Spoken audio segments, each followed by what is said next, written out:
Okay, so if you aren't caught up on Gen V, I'm gonna post videos on the other episodes soon, but I had to talk about this one now. This one could not wait. Episode 7, obviously, if you saw the thumbnail, my goodness, bro. So obviously, on this week's Dystopian X-Men, the episode starts out with them in a diner, right? And Kate's like kind of reading their mind, somewhat, maybe unintentionally. It seems like the pills that the Dean gave her were kind of like the blockers that you get in Cyberpunk. Like, it kind of just numbs her power.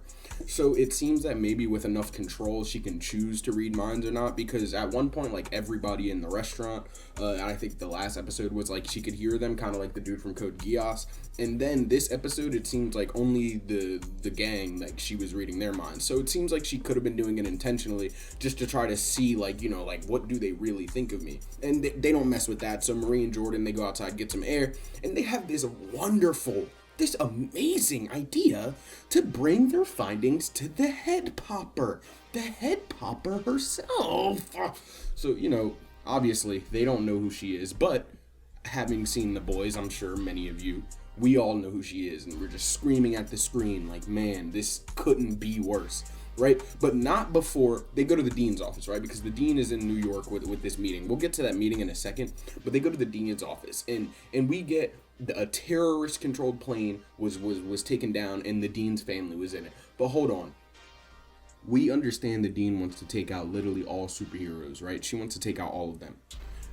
I have a theory that I actually already know the answer to, but I made this theory while I was taking these notes, right? The theory is that the plane that her family was on was the same plane that's been a huge deal in The Boys when it comes to Homelander's reputation, right? That plane incident, that's the plane that their family was on. That's my perception of probably what happened, because why would she just have some, like, okay, right? Moving on. We move to the scientist.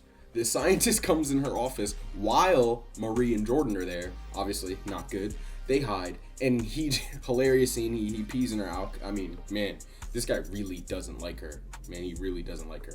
But we get the dean meeting with Mallory, right? And you know who Mallory is, right? She always has some kind of an ulterior motive in order for her, like, to protect the people that she loves and things like that. And she gives her the moral talk, right? She gives her the, like, oh, this is genocide, the talk that you would expect her to get. And obviously, the dean's somewhat getting played here because Mallory is relaying this information to someone. Don't really know exactly who. We can get a couple ideas, but we don't really know who. And that's kind of the point here. So then we get back to Sam, right? And Sam, man, he's at this rally, right? But he's not there yet. We're gonna back up. Sam, he does pretty much anything except what he should be doing. And he's supposed to just be in the room chilling. That's all he's gonna do. And at first it's like, okay, in the room chilling. Nobody's really supposed to see you, but I guess it's fine if you're, like, in the room chilling. Then he goes outside because he hears a noise, man. Oh my goodness. Then, he has fun. Honestly, good for you, man. You had some fun. But then they drag him to the rally. That's what I was saying. They drag him to the rally, man. So basically, they go to this thing, right? The psychic, he even has a look-alike MAGA hat on. I mean, come on. You know what I'm saying? They turn this meeting into a riot. I mean, it gets bad. And the guy that's asking her questions, it's pretty interesting because he says he's like a last-second stand-in for Polarity, but in fact, he comes with many questions that are clearly prepared. And he starts kind of laying into the Congresswoman here.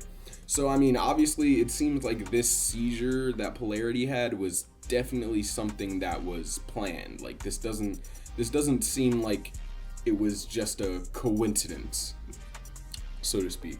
So obviously, Andre, after seeing what's happening to his dad, he goes to try to help him, and he has to pretty much stop his dad from, like, crushing the ambulance like a tin can, because I mean, like, he's just like, he can't control his powers and it's getting bad. He's like messing up the people in the vehicle. Like, everybody's in danger, man, and Andre's just like trying his hardest, I guess. Like, he's doing the best he can, right? So then we go to Jordan and Marie again, and we get what is probably the most TV show distraction of all time, right? Jordan causes like a fight on the quad. Jordan causes a fight, security runs, and then Marie gets in through the back door, and she insists She insists that she sees Head Popper, that she talks to Head Popper. She insists of it, even when she's being rushed out of the building, and it's like, wow, Marie might not actually get to talk to her. She might be safe for now. She insists, and she finally gets to talk to her, man. Okay, fine. But then we get back to the dean, right? The dean gets back from the city, and Kate starts digging into her, man. She's like, yo, you manipulated me, this, that, and that. And then it kind of seems like Kate gets manipulated again. It's like, man, Kate, I really thought you were gonna, do what you were supposed to do. But it seems like Kate gets manipulated again, right? And she, tries to read the dean's mind. She's like, oh my God, you're telling the truth. And it's like, okay, I guess, but that, you still, whatever, right? So then we get to Marie and Newman having this conversation. And man, is this probably the most important part of this entire episode, right? So Newman's like, hey, look, I know you can do stuff with your blood, right? So see what you could do with me. And essentially, Marie's like, yo, you have compound V. You're a super. This is insane. And right now, as soon as Marie finds this out, this is feeling dangerous, bro. Like red alert dangerous. And we realize that the Head Popper has the exact same power as Marie. So it's like, okay, maybe she's not in imminent danger right now. They actually are pretty much the same character. They grew up the same way and things like that. So they grew up through the same system and everything. And it's like, wow, okay. So now we know exactly the nature of Congresswoman Newman's power. We know what Head Popper's power is, and then also in the same token, we get a taste of just how powerful Marie can become, because I have a feeling that with her, obviously being the main character of Gen V and its success, she's probably going to be more powerful than Head Popper. AKA, she might be able to do something with Homelander. I mean, not in terms of physical fighting, but I don't know if it'll ever get to that. But moving on through the conversation, Marie spills the beans about the woods, right? I don't know if she should have. I don't know, honestly. It's something that is Newman just can't be trusted. But regardless, she does. She spills the beans about the woods. And after Newman gets this information, she's like, all right, I'll handle it. And it's like, yeah, okay, she's gonna kill him. It's like, okay, she's gonna take him out. Yep, we know. Yep, okay. We've seen this before.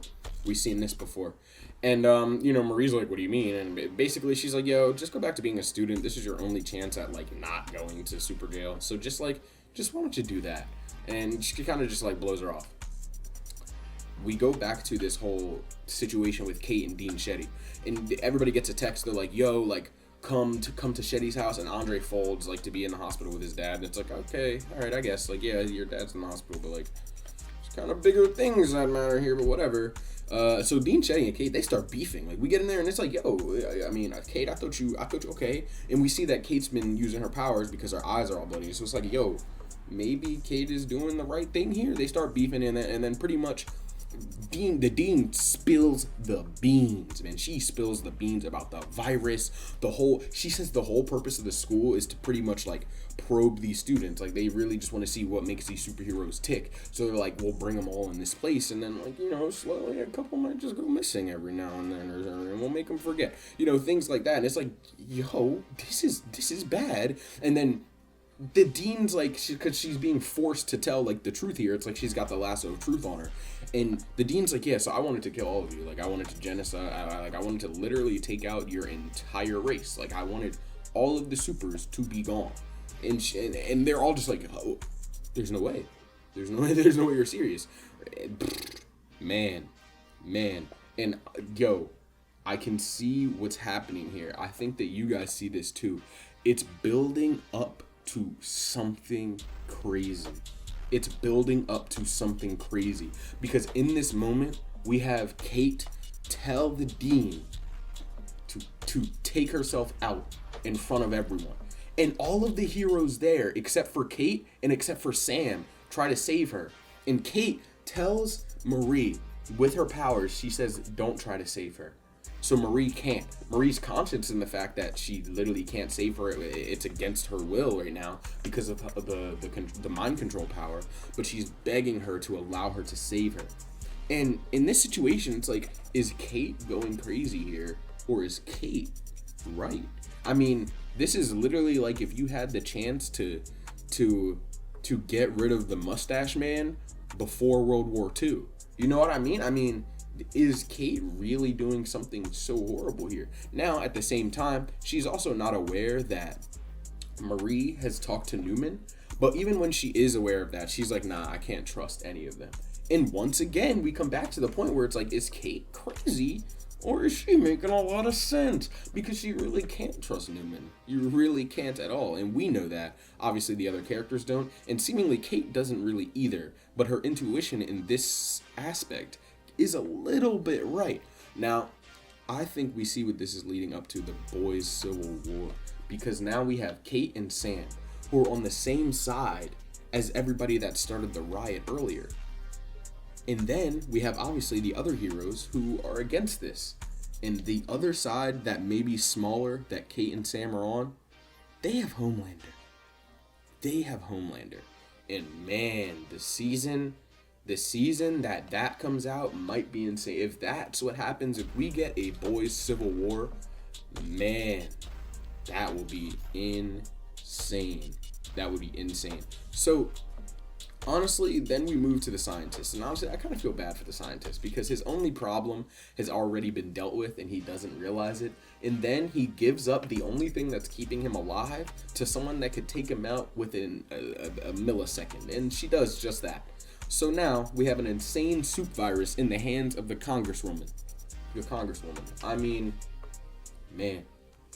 That's that though. That's the end of episode 7. What did you guys think? Because I think it's gonna get crazy. The finale is going to be next level. But yeah, I'll see you in the next one. Make sure you subscribe so you can come back and see it.